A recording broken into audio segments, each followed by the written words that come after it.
जय श्री राम जी। आप सभी को आपके अपने YouTube चैनल धार्मिक भजन कीर्तन बरवाला में आप सभी का स्वागत है।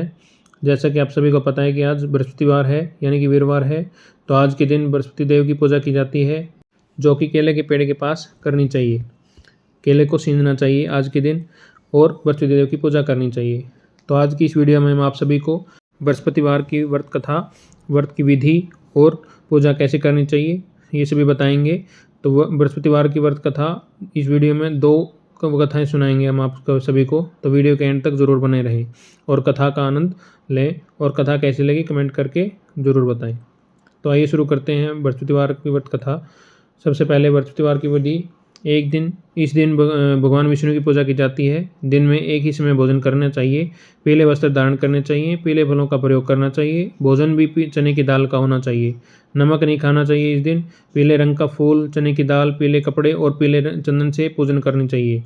पूजन के पश्चात कथा सुननी चाहिए। यह व्रत करने से बृहस्पति देवता अति प्रसन्न होते हैं तथा धन, अन्न, विद्या व रूपमान पत्नी का लाभ होता है। स्त्रियों के लिए यह व्रत अति आवश्यक है। इस व्रत में केले का पूजन करना चाहिए, जो कि मैंने वीडियो के स्टार्टिंग में आप सभी को बताया था। तो आइए बृहस्पतिवार की व्रत कथा शुरू करते हैं। एक नगर में एक बड़ा व्यापारी रहता था। वह जहाज में माल लदवाकर दूसरे देशों में बेचा करता था। खुद भी जहाज़ों के साथ दूर दूर के देशों को जाया करता था। इस तरह वह खूब धन कमा कर लाता था। उसकी गृहस्थी खूब मज़े से चल रही थी। वह दान भी खूब जी खोल कर किया करता था, परंतु उसका इस तरह से दान देना उसकी पत्नी को बिल्कुल पसंद नहीं था। वह किसी को एक दमड़ी भी देकर खुश न थी। एक बार जब वह सौदागर माल से जहाज को भरकर किसी दूसरे देश को गया हुआ था, तो पीछे से बृहस्पति देवता साधु का रूप धारण करके उसकी कंजूस पत्नी के पास पहुंचे और भिक्षा की याचना की। उस व्यापारी की पत्नी ने बृहस्पति देवता से कहा कि महात्मा जी, मैं तो इस दान पुण्य से बहुत तंग आ गई हूँ। मेरा पति बहुत सारा धन व्यर्थ में दान में नष्ट कर देता है। आप कोई ऐसा उपाय बताइए जिससे हमारा सभी धन नष्ट हो जाए। इससे न तो धन लुटेगा और न ही मुझे कोई दुख होगा। बृहस्पति देवता ने कहा कि तुम बड़ी विचित्र हो। धन और संतान तो सभी चाहते हैं। पुत्र और लक्ष्मी को तो पापी के घर में भी होना चाहिए। यदि तुम्हारे पास दो धन है तो तुम दिल खोलकर पुण्य कार्य करो। भूखों को भोजन खिलाओ, प्यासों को पानी पिलाओ, यात्रियों के लिए धर्मशालाएं बनवाओ। कितने ही निर्धनों की कन्याएं, कुंवारी कन्याएं धन के अभाव में वे अविवाहित बैठी हैं, उनका विवाह संपन्न कराओ। और भी अनेक पुण्य कार्य हैं जिनको करके तुम्हारा लोक परलोक सार्थक हो सकता है। लेकिन व्यापारी की स्त्री बड़ी ढीठ थी। उसने कहा, महात्मा जी, मैं इस विषय में आपसे कोई बात नहीं सुनना चाहती। मुझे ऐसे धन की कोई आवश्यकता नहीं जो दूसरों को बांटती फिरूं। बृहस्पति देवता बोले कि यदि तुम्हारी ऐसी इच्छा है तो फिर ऐसा ही होगा। तुम 7 बृहस्पतिवार गोबर से घर लीपकर पीली मिट्टी से अपने केशों को धोना, भोजन में मांस मदिरा ग्रहण करना, कपड़े धोना, बस तुम्हारा सारा धन नष्ट हो जाएगा। इतना कहकर बृहस्पति देव अंतर्ध्यान हो गई। उस औरत ने बृहस्पति देवता के कहे अनुसार 7 बृहस्पतिवार ऐसा वैसा ही करने का निश्चय किया। केवल 6 गुरुवार बीतने पर ही उस स्त्री का संपूर्ण धन नष्ट हो गया और वह स्वयं भी परलोक सिधार गई। उधर माल से भरा उसके पति का जहाज समुद्र में डूब गया। उससे बहुत बड़ी मुश्किल से लकड़ी के तख्तों पर बैठकर अपनी जान बचाई। वह रोता धोता अपने नगर में वापस पहुंचा। वहां आकर देखा तो कि उसका सब कुछ नष्ट हो गया है। उस व्यापारी ने अपनी पुत्री से सब समाचार पूछा। लड़की ने पिता को उस साधु वाली पूरी कहानी सुना दी। उसने पुत्री को शांत किया। अब वह प्रतिदिन जंगल में जाकर वहां से लकड़ियां चुनकर लाता और उन्हें नगर में बेचकर अपनी जीविका चलाने लगा, मगर गुजारा बड़ी मुश्किल से होता था। एक दिन उसकी पुत्री ने दही खाने की इच्छा प्रकट की, लेकिन व्यापारी के पास एक भी पैसा नहीं था। उसको दही लाकर कैसे देता। लकड़हारा उसे आश्वासन देकर जंगल में जाकर एक वृक्ष के नीचे बैठकर अपनी पूर्व दिशा को विचार कर रोने लगा। वह गुरुवार का दिन था। बृहस्पति देवता उसकी यह अवस्था देखकर साधु का रूप धारण करके उस व्यापारी के पास आ पहुंचे और कहने लगे, लकड़हारे, तू इस जंगल में किस चिंता में बैठा है। व्यापारी ने उत्तर दिया, महाराज, आप सब कुछ जानने वाले हैं। इतना कहकर उसने आंध्रकंठ और भीगी आंखों से बृहस्पति देवता को अपनी आप बीती सुना दी। बृहस्पति देवता ने कहा, भाई, तुम्हारी पत्नी ने गुरुवार के दिन भगवान का अपमान किया था, इसी कारण तुम्हारा यह हाल हुआ है। लेकिन अब तुम किसी प्रकार की चिंता न करो, भगवान तुम्हें पहले से भी अधिक धनवान करेगा। तुम मेरे कहे अनुसार गुरुवार के दिन बृहस्पति देवता का पाठ किया करो। 2 पैसे के चने और मुनक्का मंगवाकर जल के लोटे में थोड़ी सी शक्कर डालकर वह अमृत और प्रसाद परिवार के सब सदस्यों तथा कथा सुनने वालों में बांट दो और खुद भी अमृत पान किया करो और प्रसाद खाया करो, तो भगवान तुम्हारी सब मनोकामना पूर्ण करेंगे। साधु को प्रसन्न देखकर उस व्यापारी ने कहा, महाराज, मुझे लकड़ियों में से तो इतना पैसा भी लाभ नहीं होता कि मैं 2 पैसे की दही लाकर अपनी लड़की को खिला सकूं। उसको मैं हर रोज़ झूठा आश्वासन देकर टालता आता हूँ। बृहस्पति देवता ने कहा कि भक्तराज तुम चिंता मत करो, आगामी बृहस्पतिवार के दिन तुम शहर में लकड़ियां बेचने जाना। तुमको उस दिन लकड़ियों के 4 पैसे अधिक मिलेंगे, जिसमें से तुम 2 पैसे की दही लाकर अपनी पुत्री को खिलाना और 2 पैसे की मुनक्का और चने लाकर गुरुवार देवता की कथा करना। जल में जरा सी शक्कर डालकर अमृत बनाना और कथा का प्रसाद सब में बांटना और खुद भी खाना, जो तुम्हारे सब काम सिद्ध हो जाएंगे। इतना कहकर बृहस्पति देवता अंतर्ध्यान हो गए। गुरुवार के दिन उस व्यापारी ने जंगल में से लकड़ियां इकट्ठी की और शहर में बेचने के लिए चला गया। उसको उस दिन 4 पैसे अधिक मिले, जिसमें से 2 पैसे की दही लाकर उसने अपनी लड़की को दे दी और 2 पैसे के चने और मुनक्का लेकर अमृत बनाकर प्रसाद बांटा और प्रेम से खाया। उस दिन से वह उसकी सब कठिनाइयां दूर होने लगी। परंतु अगले दिन गुरुवार को वह बृहस्पति देवता की कथा करना भूल गया।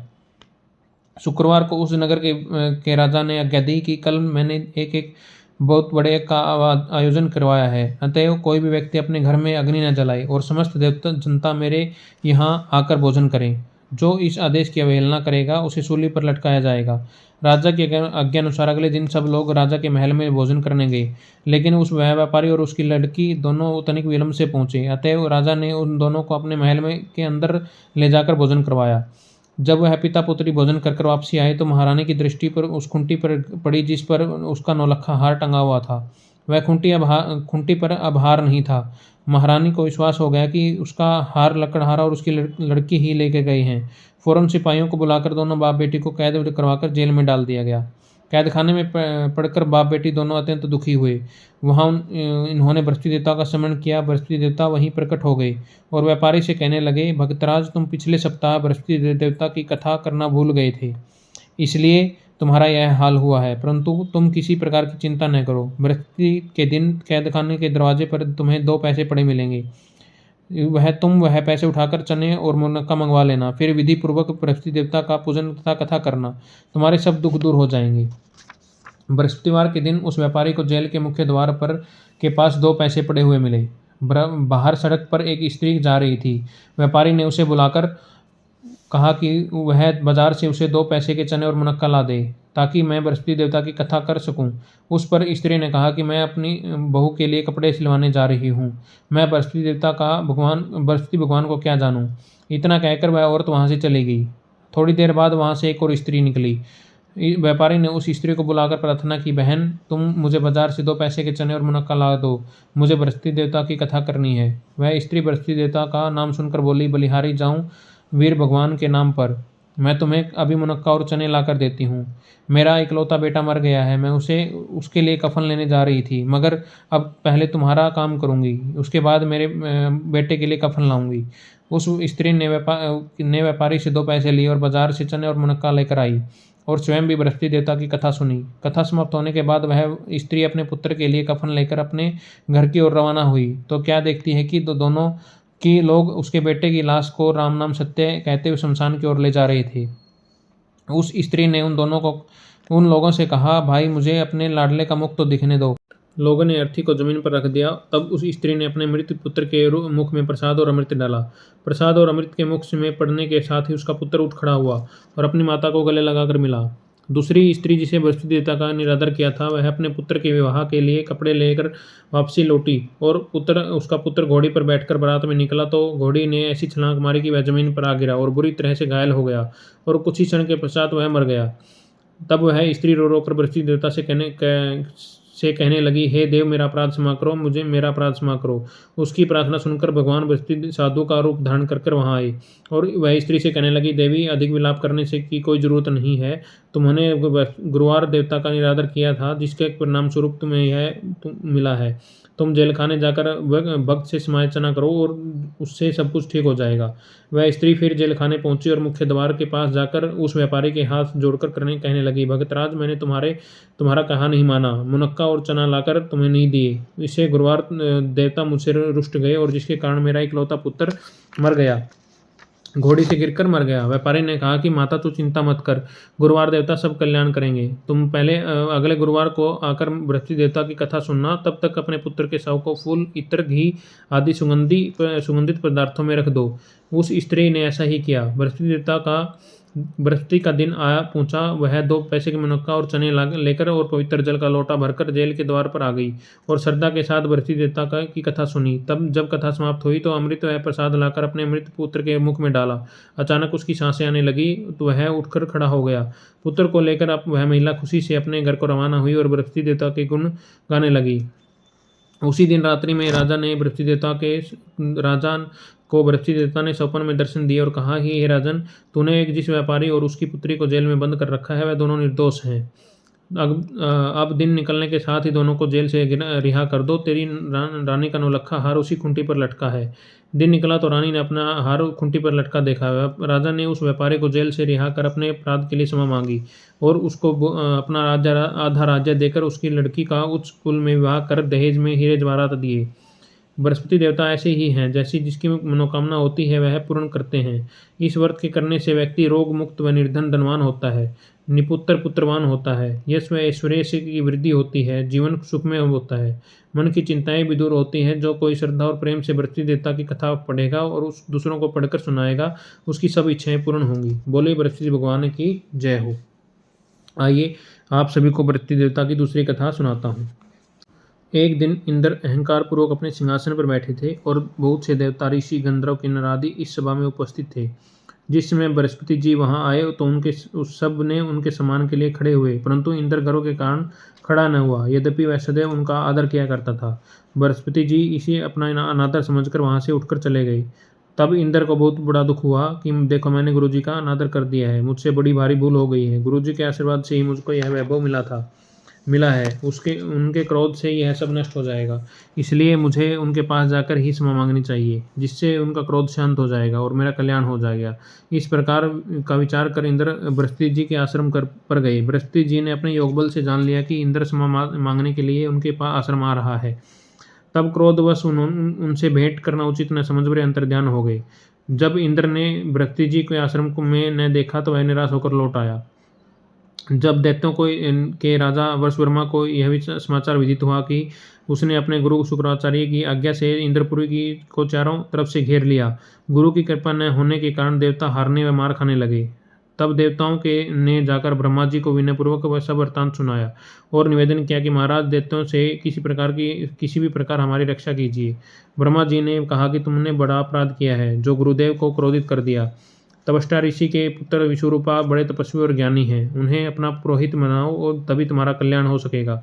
यह वचन सुनते ही इंद्र तपस्या ऋषि के पास गए और विनीत भाव से कहने लगे कि आप हमारे पुरोहित बन जाएं, जिससे हमारा कल्याण हो। तपस्या ऋषि ने उत्तर दिया कि पुरोहित बनने से तपोबल घट जाता है, परंतु तुम बहुत विनती करते हो तो मेरा पुत्र विश्वरूपा पुरोहित बनकर तुम्हारी रक्षा करेगा।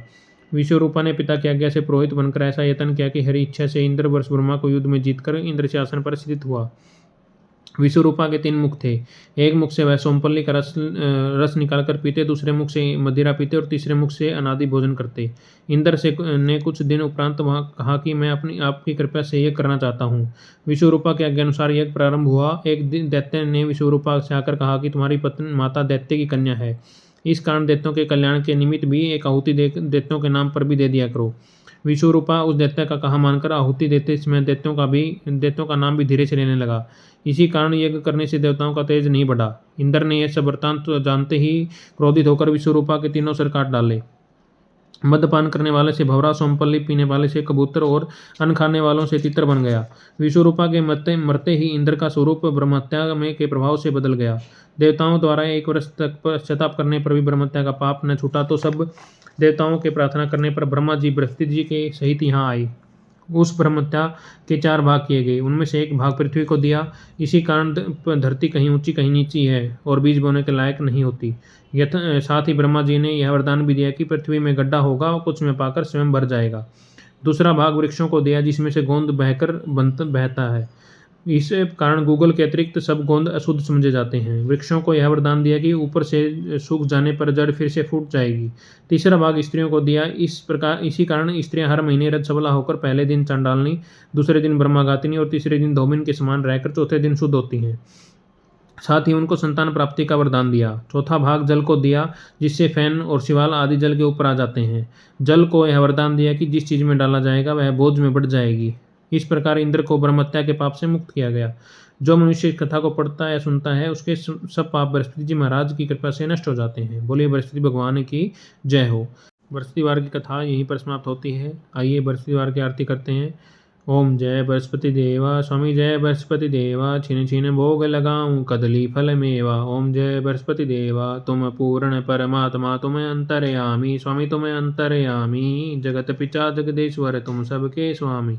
ओम जय बृहस्पति देवा चरणामत निज निर्मल सब पातक हरता, स्वामी सब पातक हरता, सकल मनोरथ दायक सब कृपा करो भरता। ओम जय बृहस्पति देवा स्वामी जय बृहस्पति देवा, तन मन धन अर्पण कर जो जन शरण पड़े, स्वामी जो जन शरण पड़े, प्रभु प्रगट होकर आकर द्वार खड़े। ओम जय बृहस्पति देवा दीन दयालु दयानिधि भगतन हितकारी, स्वामी भगतन हितकारी, पाप दोष सब हरता व वैंदन हारी। ओम जय बृहस्पति देवा स्वामी जय बृहस्पति देवा, सकल मनोरथ दायक सब संशय हारी, स्वामी सब संशय हारी, विषय विकार मिटाओ सब संतन सुखकारी। ओम जय बृहस्पति देवा स्वामी जय बृहस्पति देवा, जो कोई आरती पे तेरी प्रेम सहित गावे, स्वामी प्रेम सहित गावे, ज्येष्ठानंद आनंद कर सो निश्चय वह पावे। ओम जय बृहस्पति देवा स्वामी जय बृहस्पति देवा, बोले बृहस्पति भगवान की जय हो। बृहस्पतिवार की व्रत कथा यहीं पर समाप्त होती है। आप सभी को बृहस्पतिवार की आरती कथा कैसी लगी कमेंट करके ज़रूर बताएं, और ऐसी धार्मिक व्रत कथाएं सुनने के लिए हमारे धार्मिक भजन कीर्तन बरवाला यूट्यूब चैनल को लाइक करें, सब्सक्राइब करें और आगे शेयर करें। धन्यवाद। बृहस्पति भगवान आप सभी पर अपनी कृपा बनाए रखें और सभी का कल्याण करें। बोलिए बृहस्पति भगवान की जय हो।